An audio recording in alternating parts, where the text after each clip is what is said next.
I read through the notes column, and I wanted to begin with your first base trade ideas. First baseman who could land on teams that need them. Your thoughts? Well, I said in the column that I generally hate playing a guessing game, saying, this player might fit here. It rarely works out that way, and we should be reporting on this stuff, not speculating. But I did it myself anyway, of course, because I'm guilty of it as well. And in this particular case, we've got Josh Naylor of the Diamondbacks, Ryan O'Hearn of the Orioles. Both those teams not committed sellers yet. I think they will be sellers. Most of the industry believes they will be sellers. And there are three teams with obvious needs at first base. San Francisco is one, DFA'd Lamont Wade Jr., and they've got Dominic Smith now. Good game last night, but he's more of a stopgap. Seattle is another. Rowdy Tellez has hit some home runs. On base is really low. And then Boston, we know all about Boston and them needing a first baseman. So it seems to me that those teams should be in on those guys, but who knows what the next 7 weeks might bring. And that's the caveat here with all of this trade talk right now. It's really early. Now, there was a trade today, obviously, but that was a very unique situation. But so much is going to play out over the next 7 weeks. I wrote about Alcantara yesterday and how he looked better in his last two starts, admittedly against Colorado and Pittsburgh. But going forward, he's got a chance now to restore his value, to become the pitcher that we all thought he would be. Maybe not right away coming off Tommy John, but certainly in some reasonable time frame. So here we go. Ken, we talked heavily about Civale in his trade request, and I said he was going to get traded. Kratz didn't think the Brewers would trade him, but the Brewers aren't a team to sit around and have someone, that's not happy there stick around. So I applaud them for doing it. But why don't we see more of this in Major League Baseball? It happens in other sports. You see it in football. You see it in basketball. But in baseball, this doesn't happen as often. Why not? The deadline drives so much activity. And it's like anything else in life, AJ. People don't move until they have a deadline. And in this case of Civale, it was a different situation. It was different because they had a seeming surplus of starters. He was bumped from the rotation. He is a potential free agent who wants to continue starting. So he asked for a trade. And the Brewers honored his request, and it did happen more quickly than I thought. I thought this would need some time to play out. But the White Sox surely want a veteran starter, and they can flip Civale if he performs well over the next 7 weeks.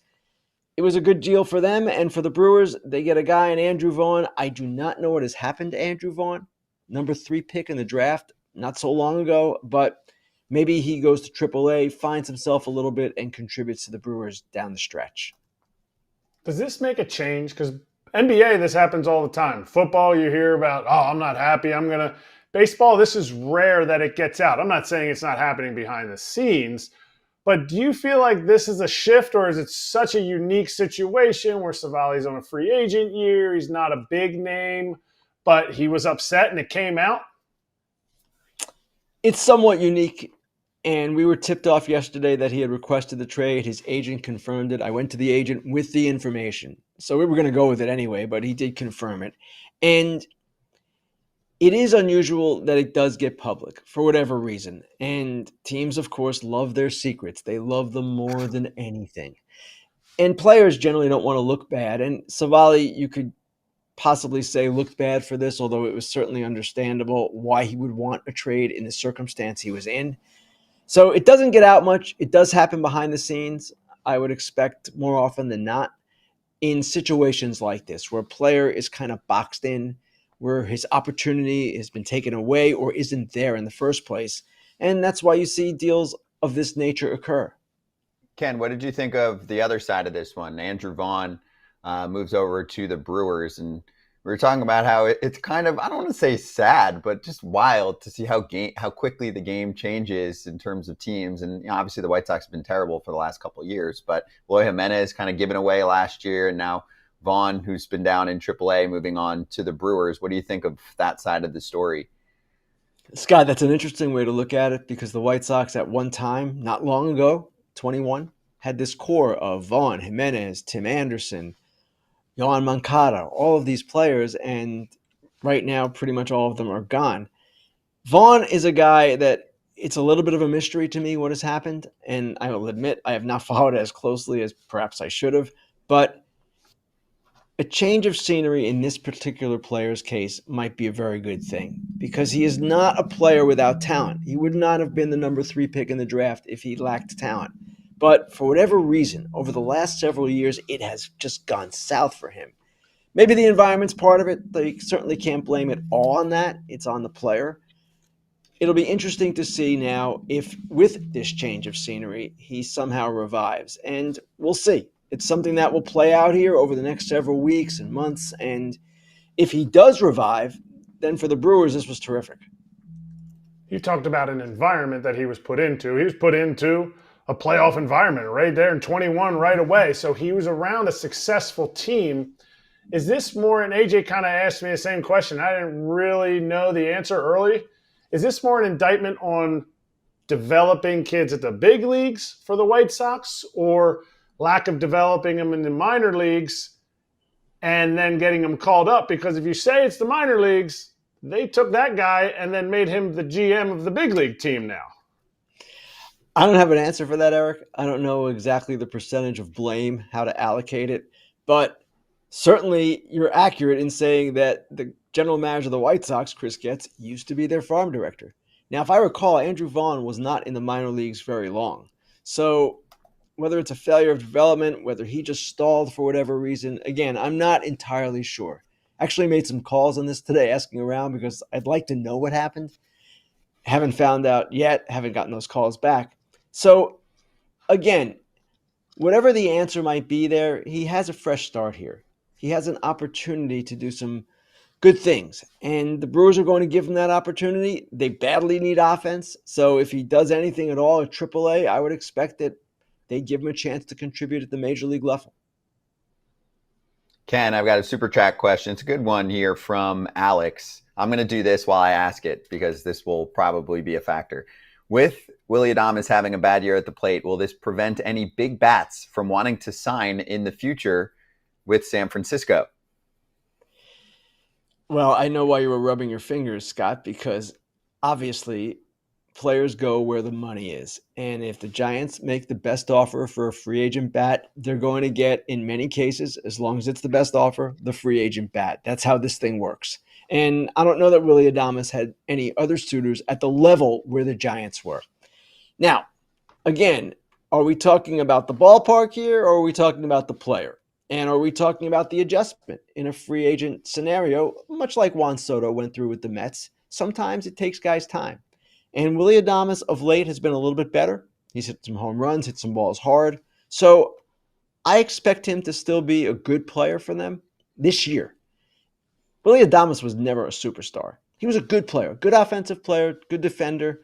But to ask him to be something more than that is probably asking too much. So you certainly can ask for more than they've gotten, and they should get more than they've gotten. But at the same time, I don't know that it affects anything in the future as far as free agent recruiting with the Giants.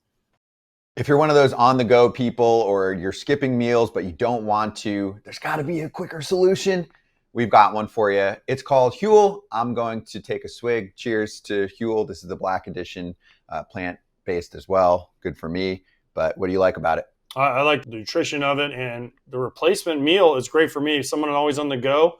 Like, man, I can just grab one of these out of my fridge, lunch, breakfast, whatever it takes. Whatever meal I'm not going to have time to eat, it fills me up, and it tastes great. You know why? Because it tastes like milkshake, ice cream, whatever you want to call it, whatever flavor you get is delicious. 35 grams of protein, 6 grams of fiber, 27 vitamins and minerals, low sugar. You can get yourself 15% off plus a free gift for new customers using the exclusive FT code FOUL, F-O-U-L, at Huel.com/FOUL. Please see our description for terms and conditions. Skip the stress, not the nutrition. Try Huel today for complete nutrition, bottled.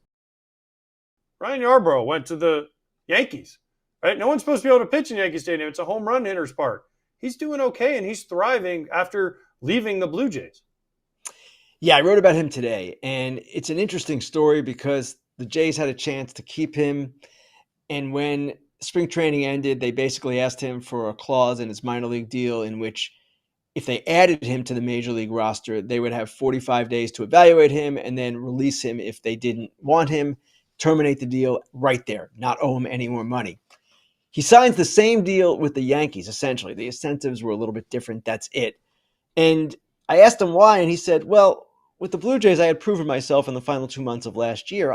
I didn't know why they would want that from me. With the Yankees, okay. They haven't seen me. It's a new team. I'm willing to take that same thing, that 45-day risk where I could get terminated.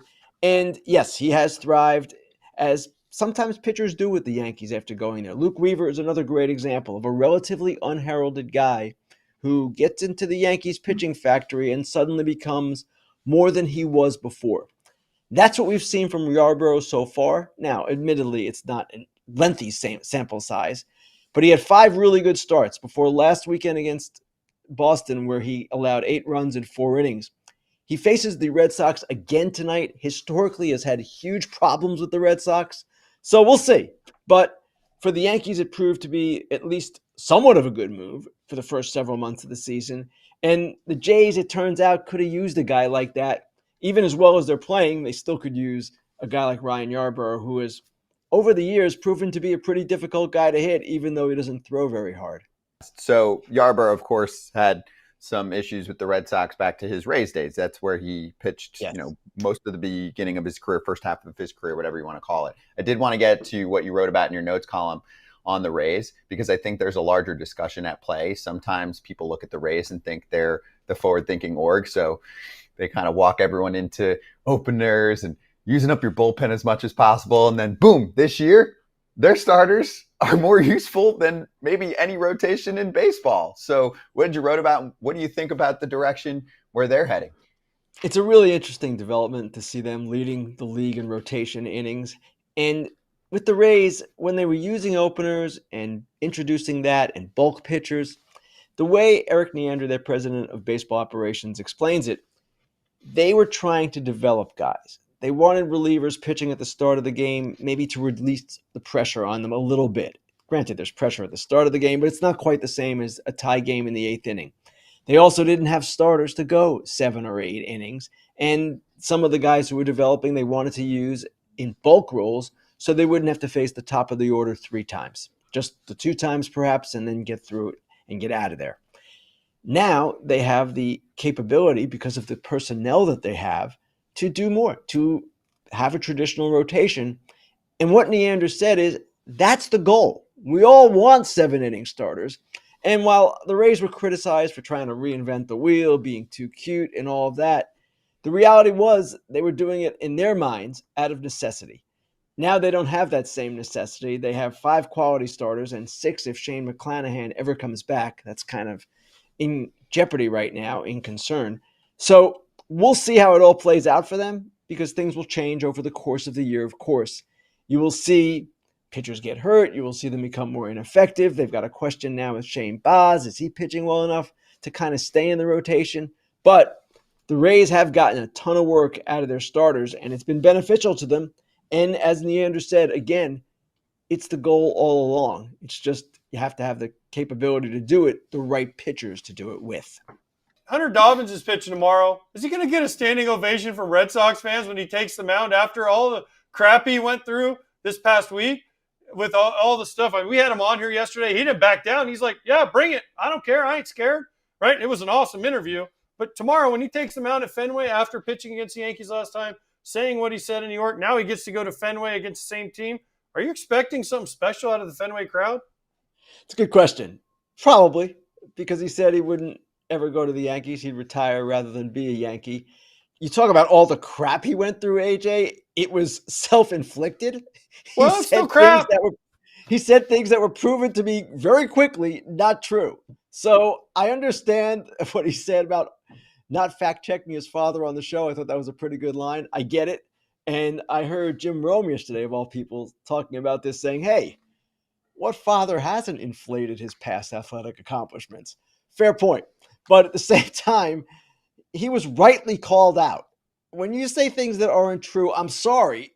Yes, it's fair for reporters to check and see, wait, what is he talking about here? So that's what happened.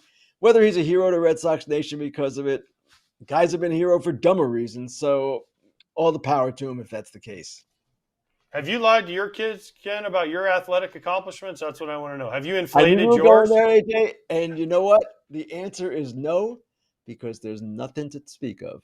There's nothing. You weren't alive. even good at like tiddlywinks or I jacks was or the anything. last Ken? guy. All right, AJ. Here, I'll give Oh, you. so you could say I was the last guy picked in basketball, Ken. We get it. No, We know that. no. I was the last guy on the worst soccer team on Long Island, and my senior year, because I was 3'6", the coach wanted to play me on JV for a fourth straight year, and I said, "No, please put me on varsity, even if I got to be on the bench. I want to be with my friends." And that's what it was. So there were no athletic accomplishments to speak of, AJ. I don't have to lie about anything. Okay? Varsity soccer. Sounds like But wait, hold up. You can play JV your 4 years? I didn't know you could play It's JV true, you as a could. senior. They must have Varsity. different rules in New York. Yeah, junior varsity. As a senior? You can. I mean, I never heard of that. I guess. Yeah. Well, you never saw a player like me, AJ. True. Hopefully we never see Ken. another one. Ken, that's exactly like my big league career. I was like, I am sick of being in AAA. I want to be up in the big leagues with my friends. So they were like, go for it. Yep. And my only accomplishment as a senior on the soccer team was getting run over by some kid on another team, and that prompted a full-scale brawl. That was it. That's my. So we are similar, Ken. So we are similar then. We are like the somewhat brawl. similar. Wow. Except I was the victim. There was an actual fight on the field after that? Oh yeah. Oh yeah. Okay. So your teammates stood up for you, or they felt sorry for you and had to protect you? Which one was it? Stood up for me, AJ, because they love me. Oh, Yeah. Yep. There's the overinflation. There it is. There's the overinflation of their athletic career. Right there. We just got them to do it. See, this is how we set you up. Well, this is it. You can say, my senior year on varsity, I incited a brawl. Nothing That's wrong. factual. That's it. That's factual. Stop. It's not cool, you said? No, he says factual. No, Oh, it's factual. Yeah. It's factual. Exactly. Yes. This Okay, is why we learned a AJ lot. left New York. This is why AJ left New York. He couldn't have handled it. He was too soft. He had to go to Florida. Yeah. Because I never started any brawls in high school. No, Never. I'm sure. I'm Ever. sure. AJ was the quiet kid in the back, I'm sure. He waited until he Ken, was in the thank you. majors. Yeah, Yeah, exactly. Yeah, he saved I all told a his story words. about hitting a pitcher in the head the other day when the others got hit. AJ, I got kicked AJ, out of can I that go to game the for inciting a ballpark now? brawl. Can I be Oh, released? sorry, I need to Ken. go to the ballpark. Yes, You are- tell Matt and Aaron I said hi. You Tell are Matt and released. Aaron I said hi. Ken, I warned you, AJ, on a Friday, but enjoy. Have a great game tomorrow. We'll talk to you next week. Thanks, guys. Hey, everybody. Be sure to like and subscribe for more content. We're back here every weekday, all year long, so do not miss an episode. The videos are coming in all day. Here's another video you might enjoy. Baseball the way it should be covered.